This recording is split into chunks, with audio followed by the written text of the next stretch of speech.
अलाउद्दीन खिलजी ने हमला किया था उनकी खूबसूरती की वजह से। तो रानी पद्मिनी ने यहाँ 16,000 राजपूत लेडीज़ के साथ में पहला जोहर किया था।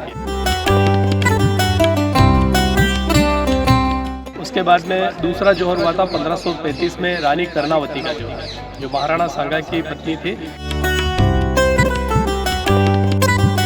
उस समय रानी कर्णावती ने अपनी रक्षा करने के लिए हुमायूं को राखी भेजी थी दिल्ली के अंदर।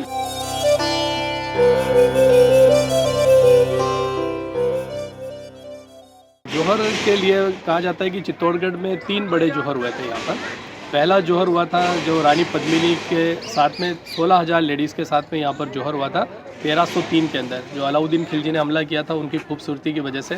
कहा जाता है कि रानी पद्मिनी बहुत ही खूबसूरत थे, तो अलाउद्दीन खिलजी उसका चेहरा देखना चाहता था, लेकिन ये ऐसा पॉसिबल नहीं हो सकता है कि वो एक राजपूत यहाँ की रानी थी तो उसको कभी तूल नहीं दिया था ऐसे। तब उसने यहाँ पर हमले किए थे। उसमें 2 हमलों में तो अलाउद्दीन खिलजी को हरा दिया था, लेकिन लास्ट में 1303 के अंदर वो लगभग 1 लाख सैनिकों के साथ आया था। तो रावल रतन सिंह जो पद्मिनी के हस्बैंड थे वो पूरी सेना के साथ लड़ाई में मारे गए थे। तब अलाउद्दीन खिलजी किले के ऊपर आया कि अब तो रानी पद्मिनी मेरी है। तो रानी पद्मिनी ने यहाँ 16,000 राजपूत लेडीज़ के साथ में पहला जोहर किया था। उसके बाद में दूसरा जोहर हुआ था 1535 में रानी कर्णावती का जोहर, जो महाराणा सांगा की पत्नी थी। और उस समय कहा जाता है कि गुजरात के बहादुर शाह ने यहाँ पर हमला किया था।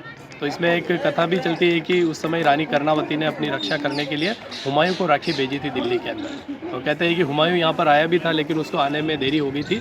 उसकी वजह से रानी कर्णावती ने 13,000 लेडीज़ के साथ में यहाँ पर दूसरा जोहर किया था। उसके बाद लास्ट जब यहाँ पर जोहर हुआ वो हुआ 1567 में, और यहाँ पर हमला किया था अकबर का। उस समय यहाँ के राणा उदय सिंह थे।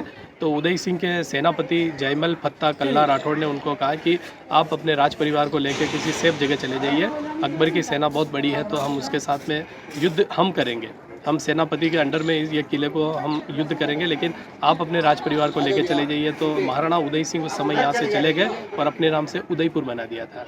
और उस समय जब अकबर का हमला हुआ तो उसमें यहाँ पर जयमल फत्ता कल्ला राठौड़ ये बहुत ही बहादुरी के साथ में लड़ते हुए तीनों वीर गति को प्राप्त हुए।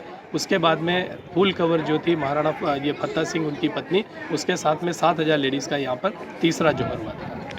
के अंदर सब कहते हैं कि जोहर स्थल यहाँ पर ये पूरा 50 फीट गड्ढा हुआ करता था पहले, 50 फीट गहरा था यहाँ पर। तो युद्ध में जाने से पहले वो इसको लकड़ी, चंदन, नारियल, तुलसी, घी वगैरह इसको लगा के पहले ही तैयार करके रखते थे। और जब उनको पता चल जाता है कि हमारे राजपूत राजा नहीं रहे, कोई भी एक भी आदमी जिंदा नहीं रहा है, केसरिया झंडा झुक गया है, तो हम अच्छा रहेगा कि मुगलों के साथ में नहीं जाकर अपने आप को जिंदा आग में समर्पित कर देंगे।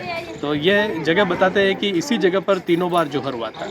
लेकिन इस किले के अंदर इतिहास ऐसा है कि इसमें बहुत सारी दंत कथाएँ भी चलती है। तो कुछ लोग बताते हैं कि वो जो कुंभा महल के अंदर से एक सुरंग निकलती है, तो कहा जाता है कि उस सुरंग के अंदर भी हुआ था। और बाकी जोहर यहाँ बताते हैं, एक कहते हैं कि भीमलत के पास में भी जोहर हुआ था।